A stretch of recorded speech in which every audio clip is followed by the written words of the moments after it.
जब कभी भी पैसिव फंड्स में इन्वेस्टमेंट करने की बात आती है तो यहाँ पर आपके सामने दो ऑप्शन होते हैं। सबसे पहला होता है इंडेक्स म्यूचुअल फंड का ऑप्शन और सेकंड ऑप्शन होता है एक्सचेंज ट्रेडेड फंड यानी कि ईटीएफ का ऑप्शन होता है। लेकिन आपको कौन सा इन्वेस्टमेंट ऑप्शन में इन्वेस्टमेंट करना चाहिए, यहाँ पर बहुत ज्यादा कंफ्यूजन होती है। लोग कंफ्यूज हो जाते हैं कि इन्हें ईटीएफ में इन्वेस्टमेंट करना चाहिए कि इन्हें म्यूचुअल फंड की स्कीम में इन्वेस्टमेंट करना चाहिए। तो चलिए आज की वीडियो में हम लोग डिटेल में डिस्कशन करते हैं कि दोनों में से कौन सा इन्वेस्टमेंट ऑप्शन आपके लिए बेस्ट होने वाला है और कहां पर इन्वेस्टमेंट करके कितना ज्यादा फायदा होगा। तो हमेशा की तरह आज का वीडियो भी इंपॉर्टेंट और इंटरेस्टिंग होने वाला है। तो आज के इस वीडियो को शुरू करने से पहले अगर आप लोग इस चैनल पर नए हो तो सबसे पहले इस वीडियो को लाइक करो और इस चैनल को सब्सक्राइब करो। तो चलिए शुरू करते हैं आज की वीडियो को और जानते हैं इंडेक्स फंड्स और ईटीएफ के बीच का डिफरेंस। सबसे पहले समझते हैं कि इंडेक्स म्यूचुअल फंड क्या होते हैं। इंडेक्स म्यूचुअल फंड्स की एक ऐसी स्कीम होती है जहां पर इन फंड्स को एक्टिवली मैनेज नहीं किया जाता है। इसका मतलब यह है कि इंडेक्स फंड की म्यूचुअल फंड स्कीम को चलाने वाले फंड मैनेजर्स को और फंड हाउस को इस म्यूचुअल फंड की स्कीम पर ज्यादा रिसर्च नहीं करनी पड़ती है। यहाँ पर क्या होता है कि एक पर्टिकुलर इंडेक्स होता है और उस इंडेक्स की परफॉर्मेंस को ट्रैक किया जाता है। जिस तरीके की इन्वेस्टमेंट उस इंडेक्स में होती है उस तरीके की इन्वेस्टमेंट आपके इंडेक्स फंड में भी रिफ्लेक्ट करती है।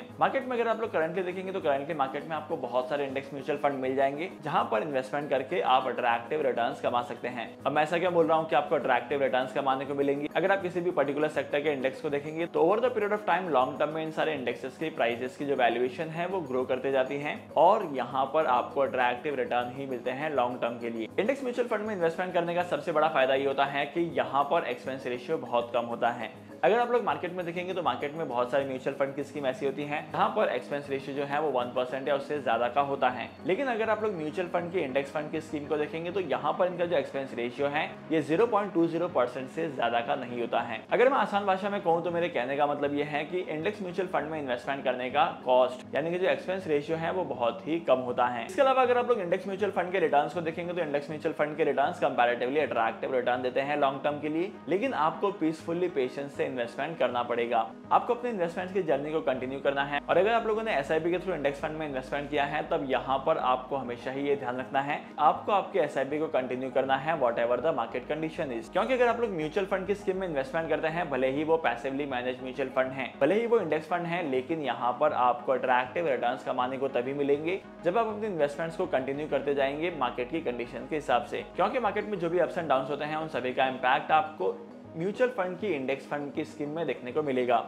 अगर मार्केट पॉजिटिवली ग्रो कर रहा है तो आपको रिटर्न भी पॉजिटिव मिलेंगे, लेकिन अगर मार्केट नेगेटिव परफॉर्म कर रहा है तो आपको नेगेटिव रिटर्न्स कमाने को मिलेंगे। ओवरऑल अगर आप लोग लॉन्ग टर्म के लिए इन्वेस्टमेंट करते हैं म्यूचुअल फंड की स्कीम में तो यहाँ पर आपको 15 to 18% तक के रिटर्न कमाने को मिलते हैं, डिपेंड्स ऑन मार्केट कंडीशन। अब हम बात करते हैं ईटीएफ के बारे में। जैसे कि आपको नाम से पता चल रहा है कि ईटीएफ यानी कि एक्सचेंज ट्रेडेड फंड, जो कि एक्सचेंज पर ट्रेड होते हैं और एक्सचेंज पर ही अवेलेबल होते हैं। मतलब अगर आप लोगों को ईटीएफ में इन्वेस्टमेंट करना है तो जिस तरीके से आप स्टॉक मार्केट में इन्वेस्टमेंट करते हैं किसी पर्टिकुलर कंपनी के शेयर को बाय एंड सेल करते हैं, उसी तरीके से आपको ईटीएफ में भी इन्वेस्टमेंट करना है। आपको आपके डीमैट अकाउंट के सेक्शन में जाना है और यहाँ पर आपको सर्च वाले सेक्शन में जाकर ईटीएफ लिखते हैं तो यहाँ पर आपके सामने बहुत सारे ईटीएफ की स्कीम आ जाती है जहाँ पर आप लोग इन्वेस्टमेंट कर सकते हैं। ओवरऑल अगर आप लोग ईटीएफ की परफॉर्मेंस को देखेंगे तो ईटीएफ की परफॉर्मेंस जो होती है वो इंडेक्स म्यूचुअल फंड के कंपेरिजन वाली ही होती है। मतलब जितने रिटर्न्स आपको इंडेक्स म्यूचुअल फंड में कमाने को मिलेंगे उतने ही रिटर्न्स आपको ईटीएफ में भी कमाने को मिलेंगे। लेकिन यहाँ पर सिर्फ और सिर्फ एक डिफरेंशियल फैक्टर होता है, वो है एक्सपेंस रेशियो। अगर आप लोग म्यूचुअल फंड में इन्वेस्टमेंट करते हैं तो आपको एक्सपेंस रेशियो पे करना पड़ता है, लेकिन अगर आप लोग एक्सचेंज ट्रेडेड फंड यानी कि ईटीएफ में इन्वेस्टमेंट करते हैं तो आपको कोई भी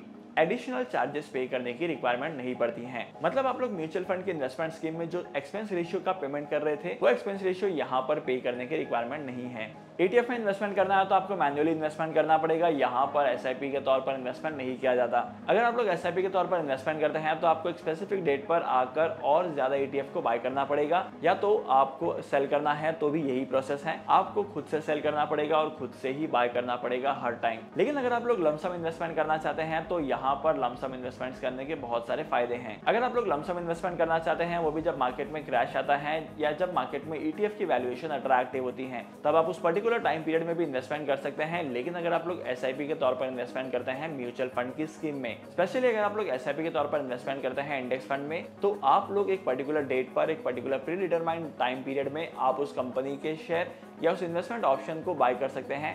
लेकिन ETF में आप जब चाहे ETF को बाय कर सकते हैं, जब चाहे ETF को सेल कर सकते हैं। लेकिन अगर आप लोग दोनों इन्वेस्टमेंट ऑप्शन के रिटर्न को कंपेयर करेंगे तो यहाँ पर ETF वाले ऑप्शन में आपको इंटरेस्ट रेट थोड़ा सा ज्यादा मिलता है और इंटरेस्ट रेट ज्यादा होने की वजह से आपके लिए ऑप्शन बेनिफिशियल हो सकता है। लेकिन अगर आप लोग मैन्युअली इन्वेस्टमेंट कर सकते हैं, अगर आपको SIP के तौर पर इन्वेस्टमेंट करना है तो तभी आपको यहाँ पर इन्वेस्टमेंट करना है। और अगर आप लोग ETF में इन्वेस्टमेंट करते हैं तो ETF में इन्वेस्टमेंट करने के टाइम पर आप लोगों को हमेशा ही ETF की वैल्यूएशन चेक करनी है, मार्केट को एनालाइज करना है और उसके बाद इन्वेस्टमेंट करना है। लेकिन म्यूचुअल फंड इन्वेस्टमेंट्स में ऐसा नहीं होता है। आपको सिर्फ और सिर्फ एक पर्टिकुलर डेट सिलेक्ट करनी होती है और उस पर्टिकुलर डेट पर आपका इन्वेस्टमेंट हो जाता है। और अगर आप लोग दोनों में SIP के तौर पर इन्वेस्टमेंट करते हैं, मतलब एक पर्टिकुलर टाइम पीरियड पर पर्टिकुलर इंटरवल के बाद इन्वेस्टमेंट करते हैं एक पर्टिकुलर अमाउंट का, तब यहाँ पर आपके इन्वेस्टमेंट का कॉस्ट एवरेज आउट होता है और इन्वेस्टमेंट का कॉस्ट एवरेज आउट होने की वजह से आपको अट्रैक्टिव रिटर्न मिलते हैं। आई होप कि आपको इंडेक्स म्यूचुअल फंड और ETF के बीच का डिफरेंस समझ में आ गया है और ये बातें भी क्लियर हो चुकी हैं कि आपको इन्वेस्टमेंट कहां पर करना है। आई होप कि आज के इस वीडियो का कंटेंट आपको वैल्यूएबल लगा होगा। अगर आपको आज के इस वीडियो का कंटेंट वैल्यूएबल लगा है तो इस वीडियो को लाइक करना, शेयर करना और मैं आपको मिलूंगा अगली वीडियो में नए टॉपिक के साथ, एक इंटरेस्टिंग टॉपिक के साथ। तब तक के लिए signing off, happy investing and good bye.